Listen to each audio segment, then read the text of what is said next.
अस्सलाम वालेकुम friends and welcome back to my channel. तो आज के इस व्लॉग में मैं आपके साथ शेयर कर रही हूँ आज की डेली रूटीन।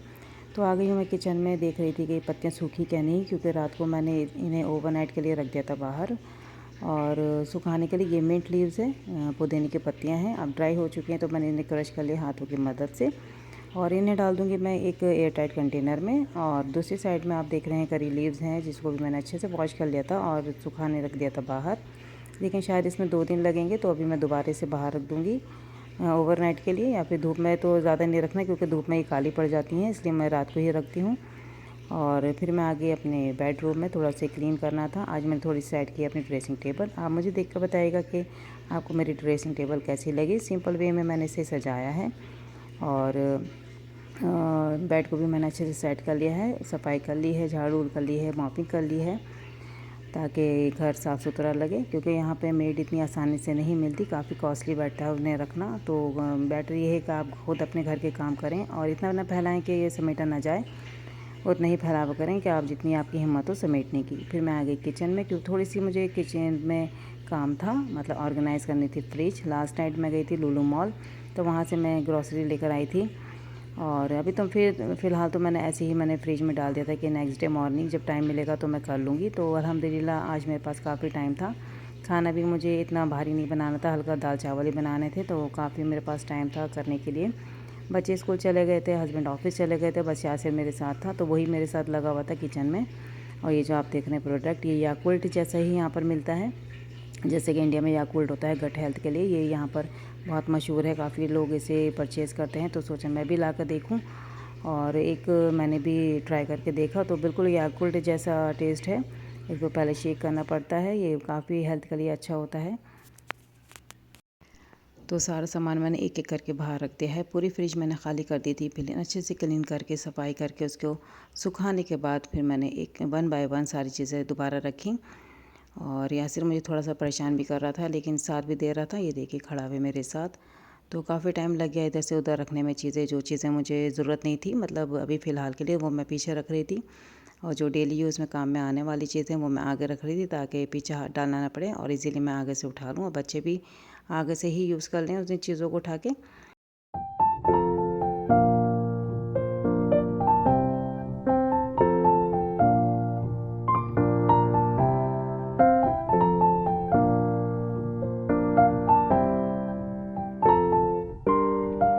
और फ्रेंड्स, आप जो ये ऑर्गेनाइज़र्स देख रहे हैं फ्रिज में रखे हुए, इसमें से एक दो तो मैं अपने साथ इंडिया से लेकर आई थी, और बाकी जो हैं वो यहाँ से मैंने परचेज़ किए थे, और कुछ मैंने घर में ही बनाए थे होममेड। तो बस इसी तरह मैंने ऑर्गेनाइज़र्स तैयार किए थे और रख दिया सब सामान ऑर्गेनाइज़र में। यासिर मुझे मुसलसल परेशान कर रहा था, जैसे-जैसे मैं सामान रख रही थी वो वापस निकाल रहा था। मैं दूसरी साइड चली गई तो मुझे पता नहीं चला कि क्या कर रहा है। लेकिन जब मैं एडिटिंग करने बैठी तो देखिए क्या कर रहा है, ये सारी चीज़ें इसने निकाल दी बाहर। फिर मुझे दोबारा से रखनी पड़ी, और ये ब्लूबेरीज़ और ये रेड बेरीज़ को मैंने अच्छे से वॉश करके रख दिया है इस कंटेनर में। इसमें एक जाली लगी हुई होती है, उसमें से पानी सब नीचे आ जाता है अगर एक्स्ट्रा पानी होता है तो।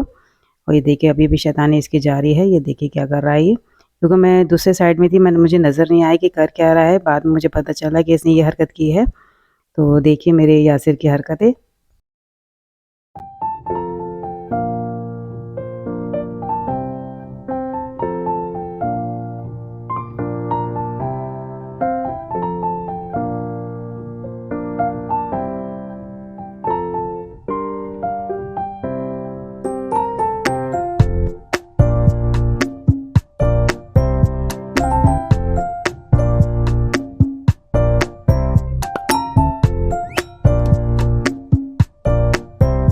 को दोबारा ऑर्गेनाइज़ करने में मुझे तकरीबन आधे से 1 घंटा लग गया था, और मैंने अच्छे से सेट कर भी ली थी। काफ़ी अच्छी लग रही थी। मैंने बीच का जो एरिया था थोड़ा खाली छोड़ा था, ताकि दोनों साइड का एरिया में नज़र आए कि क्या रखा है।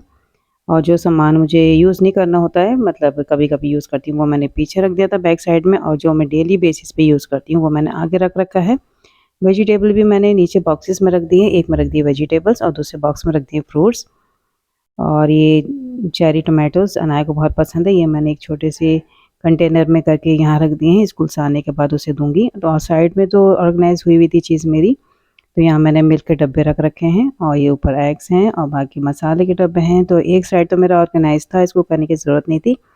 सिर्फ आगे का जो सामने का फ्रंट एरिया होता है, फ्रंट हिस्सा होता है, उसे मुझे ऑर्गेनाइज़ करना था, वो मैं कर दिया है। फिर आ गए बच्चे, क्योंकि बच्चे आ जाते 3 बजे तो उन्हें भूख लग रही थी। तो पाव भाजी मैंने बना कर रखी थी। पाव मैं रात को ले आई थी लुलु मॉल से, वहाँ पे मिल जाते हैं ये ईज़िली।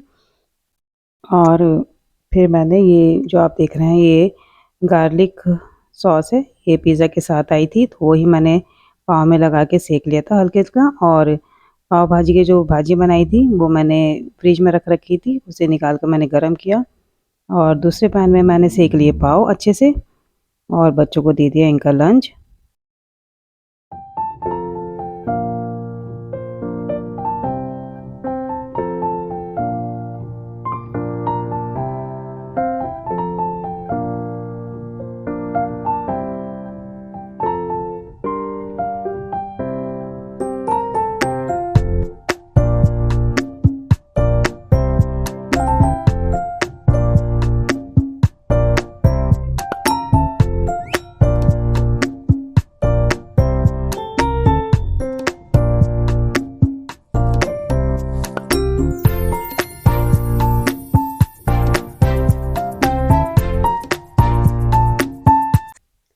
फ्रेंड्स ये है शाम का टाइम।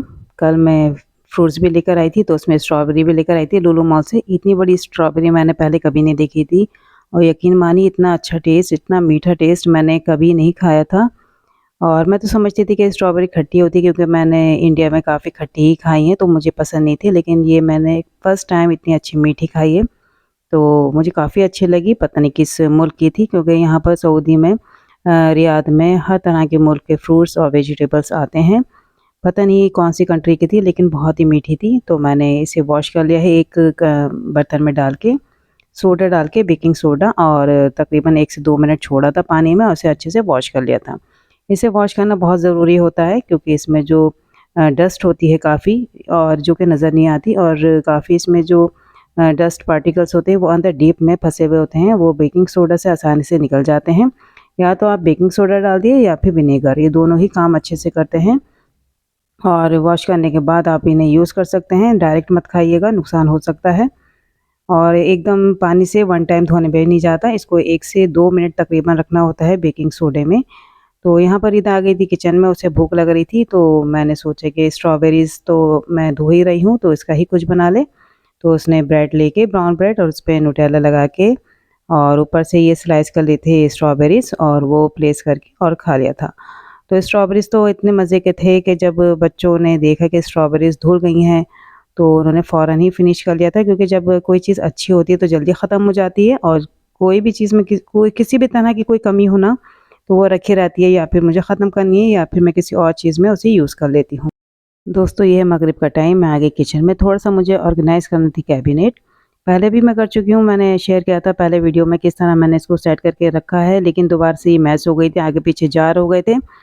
तो फिर से मुझे ऑर्गेनाइज़ करना पड़ा। तो ऊपर वाली शेल्फ़ में मैंने वो चीज़ें रखी हैं जो मुझे अभी यूज़ नहीं करनी है, मतलब कभी-कभी यूज़ होने वाली चीज़ें, जैसे कि दाल वग़ैरह और दूसरे मसाले, और नीचे वाली शेल्फ़ में मैंने रखी हैं वो चीज़ें जो कि मैं डेली बेसिस पे यूज़ करती हूँ। और ये ब्लैक कलर का ऑर्गेनाइज़र जो देख रहे हैं, ये दरअसल जूतों का डब्बा जो है वो है, जो जिसमें मैंने वॉलपेपर जो आता है स्टिक वाला, वो चिपका दिया था, ताकि लगे नहीं कि जूतों का डब्बा है। और नीचे कुछ मेरे पास बॉक्सेस पड़े थे प्लास्टिक के, उसी को ही मैंने यूज़ किया है ऑर्गेनाइज़र के तौर पर, ताकि साफ़-सुथरी चीज़ लगे, मैस ना लगे। और बॉक्सेस काफ़ी अच्छे लग रहे हैं, लग नहीं रहा कि जूतों का डब्बा है। तो 2 तो मेरे पास पहले ही रखे हुए थे, 2 मैंने और बना लिए थे, और काफ़ी अच्छा लग रहा है देखने में।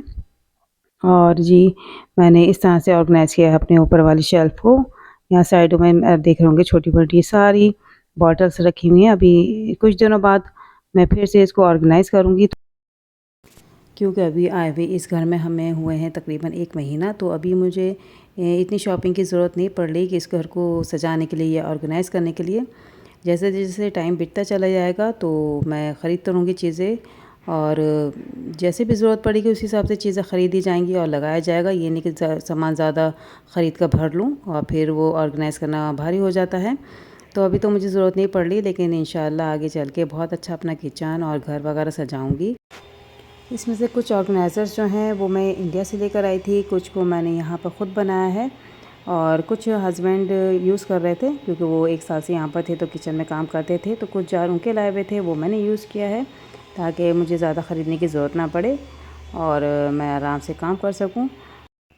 इंशाल्लाह नेक्स्ट टाइम मेरा इरादा है कि मैं शीशे के जार्स वगैरह इस्तेमाल करूँ, लेकिन अभी यहाँ से छोटा है तो मैं इस वजह से शीशे की कोई भी चीज़ में, लेकिन अभी फ़िलहाल मैं प्लास्टिक से ही काम चला रही हूँ क्योंकि काफ़ी महंगे आते हैं ग्लास के जार्स। तो मैं अभी हाथ रोके हुए हूँ, बाद में इंशाल्लाह जब ज़रूरत पड़ेगी और मैं अफोर्ड कर पाऊँगी तो मैं ज़रूर ख़रीदूँगी इंशाल्लाह। और नीचे का तो काउंटर में आपने देखा ही है पहले वीडियो जैसा ही है, तो ज़्यादा मैंने इसको सेट नहीं किया है क्योंकि किचन ये काउंटर थोड़ा सा छोटा है तो मैं ज़्यादा इसमें सामान नहीं रखती हूँ। मिलती हूँ आपसे नेक्स्ट टाइम नेक्स्ट व्लॉग में। अल्लाह हाफिज़ एंड सी यू सून।